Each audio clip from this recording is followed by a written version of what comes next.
noches, soy Ana María Lomelí. Hoy al filo, Genaro Villamil, presidente del Sistema Público de Radiodifusión del Estado mexicano. Comenzamos.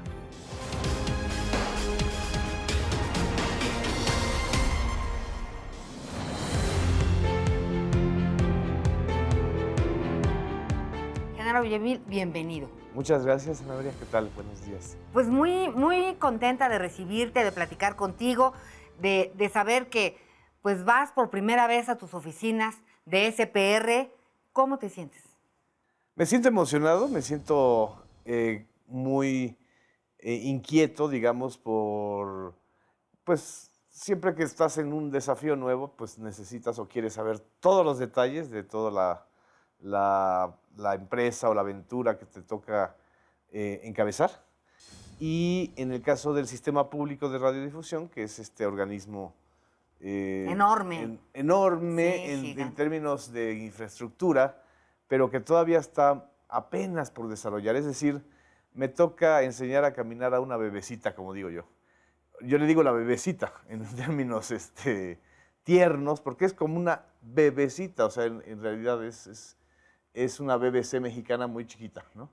Y hay que ayudarla a desarrollarse. Ya lo mencionas tú, una BBC chiquita. Sí. Platícame de cuál es el plan, porque los medios públicos son muchos y muy variados. Así es. ¿No? Hay muchas personas que sabrán de qué estamos hablando, otras no, pero ¿de qué estamos hablando?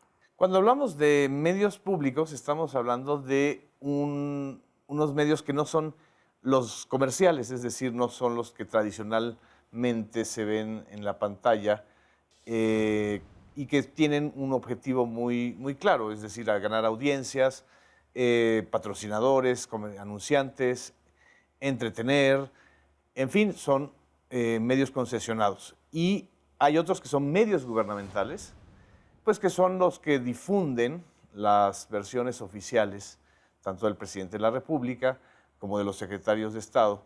Y generalmente la gente siempre pensaba que los medios públicos son los medios oficiales.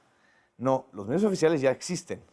Los medios públicos son medios para la sociedad, para el ciudadano, y cuyo objetivo principal, desde mi punto de vista, debe ser informar, deliberar, entretener también, por supuesto, sí, es muy importante, y sobre todo darle voz a los ciudadanos. No darle voz a las estrellas que ya están pues, en los medios comerciales. Sí. Y a los funcionarios, darles voz en la medida en que comparezcan ante la ciudadanía. Cuestionar, debatir. Cuestionar, debatir, analizar, profundizar, desmenuzar. Entender. Así es. Y sobre todo, creo que en mi caso me toca una función que es responsabilidad de esta generación, ayudar a la gente a alfabetizarse digitalmente. ¿Traducción de esto? Que no caigan en las fake news, que no sean víctimas del enorme ruido que a veces hay en las redes, que nos vayamos a la sustancia y no al ruido de las cosas, ¿no? ¿Qué hacemos cuando hay demasiada información, Genaro? Yo creo que hay que digerirla. Es como cuando tienes un gran banquete, tienes muchísimas cosas. Si te atascas, pues no vas a disfrutar nada. El banquete. No entiendes. Si tú vas probando de ese banquete las cosas más importantes y sustanciales, las que alimentan mejor, por llamarlo de alguna manera, por hacer la metáfora, eso te va a ayudar. Entonces, los medios públicos son eso. Los que deben dejar de ese banquete informativo de muchas cosas, incluso de mucha comida chatarra también, agarrar el filete, la parte más importante para el ciudadano. Bueno, hablar de Genaro Villamil me vienen muchas cosas a la cabeza, ¿no? Aguerrido, crítico, agudo, a ratos romántico, divertido, sarcástico. Hoy estás del otro lado. Sí, ¿no? sí. Sí debe de ser, pues, totalmente distinto, sin dejar de ser uno. ¿Cómo ves este? No es la primera vez que estoy en una función pública, pero sí es la primera vez que estoy encabezando un organismo público. En la vez anterior fue hace casi ya 20 años y pues era una función mucho más detrás del telón, ¿no? Y en este caso es ya una función que me llega pues con la madurez, con 30 años ya de carrera como periodista, con muchas batallas, muchos amigos y enemigos, muchos adversarios, pero sobre todo yo eso he sentido de una manera muy cálida, mucha audiencia que confía en mi trabajo, muchos ciudadanos que confían en este trabajo y creo que no hay que defraudarlos.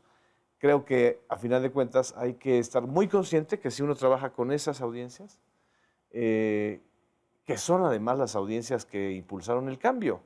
Es decir, no se inventó este cambio, fue el resultado del empuje de la ciudadanía, ¿no? Sí, este es un flujo. Así es. Así es. Y esa misma audiencia es la que hay que invitarlas y decirles, desde los medios públicos vamos a hacer cosas importantes, no vamos a hallar el hilo negro de la televisión pública o de la radio pública, pero sí vamos a hacerlo sustantivo, ¿no? Para ustedes.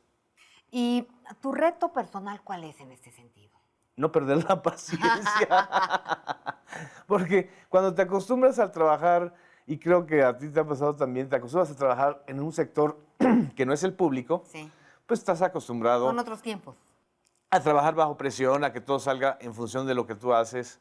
Yo tenía un blog, tenía un programa de radio y el ritmo y las cosas pues dependen de ti. En la función pública es distinta. En la función pública tienes muchísimos elementos que tomar en cuenta. Además, hay que vigilar el presupuesto. Esa es la principal función. Uno trabaja con el dinero de la gente, con el dinero del presupuesto, no con su dinero. Entonces, pues también hay que tener paciencia y claridad. Tú también has trabajado mucho en relación al derecho de las audiencias. Así es. Platícanos. Es un derecho de tercera generación, como le llaman los abogados. Los de primera generación pues, son los derechos humanos fundamentales, ¿no? Y hay unos de segunda generación, los de derecho a la salud, el de educación, el derecho de acceso a la cultura. Y el derecho de las audiencias y de los usuarios, porque ya también están emparentados con los usuarios de las telefonías y de Internet y de las redes sociales, lo que hacen es defender la integridad de las personas y la honorabilidad, la necesidad incluso de tener acceso a contenidos plurales, diversos, veraces, en el caso de los contenidos informativos. Y hay, dentro de los derechos de las audiencias, hay unos muy reconocidos como son el derecho de réplica, por ejemplo, ¿no? El derecho a la salud audiovisual, por ejemplo. O sea, son derechos más desarrollados de los últimos 10 años a la fecha. El derecho de la salud audiovisual, ¿me podrías dar un ejemplo? Por ejemplo, que tú tengas contenidos audiovisuales que no sean ofensivos, ni agresivos, ni generen, sobre todo se usa mucho para las audiencias infantiles, ¿no? Ni generan ansiedad, violencia, y que, al contrario, que busquen la empatía. Es todo un tema, es enorme y es muy hermoso. Entonces, creo que, por ejemplo, desde los medios públicos se pueden impulsar esos derechos y generar en la gente, en las audiencias, esta conciencia de sus derechos de audiencias y de usuarios, ¿no? Porque ahora, además, todo es convergente. O sea, nadie está viendo solamente la televisión sin usar el celular. O nadie usa el celular solamente sin escuchar radio o sin ver y escuchar televisión. Es lo que yo llamo audiencias convergentes. Estamos convergiendo entre telecomunicación y radiodifusión. Y eso también implica una serie de desafíos y de derechos, ¿no? Y tenemos además, bueno, el gobierno tiene un reto enorme en relación a la conectividad. Así es. Necesitamos conectar realmente a todos los mexicanos para Así hablar es. de una inclusión real y estar conectados. Así porque es. sí tenemos un rezago en esta materia. En el caso, por ejemplo, de los medios públicos, ninguno, incluso el Canal 11, que es muy importante y es el más antiguo y el más reconocido por la sociedad mexicana, tiene una gran programación infantil desde hace años, por ejemplo, llega al 49.7%. O sea, no rebasa el 50% del territorio nacional. Entonces, ese es un desafío, darles coberturas. El canal 14 del sistema público de radiodifusión todavía no llega al 50%. Y así podemos ir hablando de muchos otros. Y creo que lo que hay que hacer es ese desafío de dar acceso y de conectar también en términos de telecomunicaciones. También te escuché en algún momento hablar de armonizar Sí. todo este aparato, que me parece que es la palabra clave.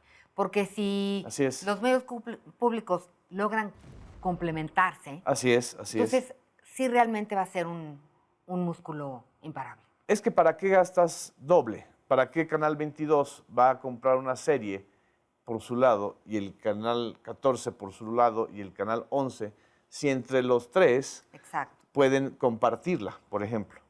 ¿O para qué el Canal 22 va a hacer un contenido que compita con el Canal 11 si cada uno tiene su identidad? Ujú.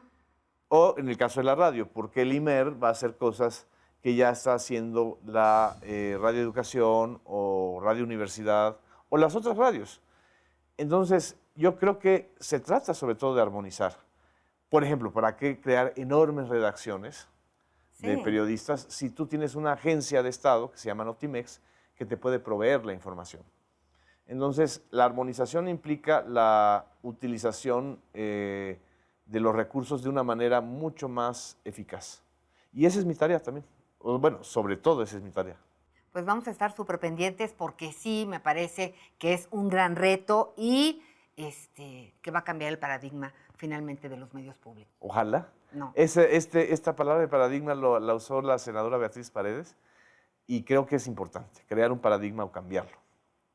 Ahí estaremos. Así ¿Te es. parece si para despedirnos jugamos al filo, asociación de ideas? Claro, claro, claro. Libertad, Armonía, políticos, servidores, derechos de audiencia, estabilidad y gozo con dignidad. corrupción, Cáncer, crítica, necesaria, debate, importante, poder, servir a los demás, esperanza, impulso para el cambio, México. mi país. Muchas gracias, Genaro. No, muchas Mucho gracias. éxito.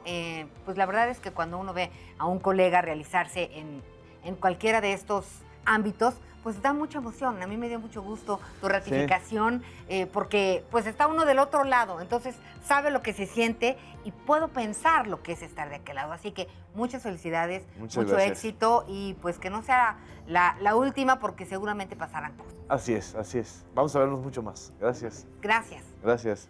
Y gracias a ustedes por habernos acompañado. Recuerden que tenemos una cita la próxima semana al filo. Buenas noches.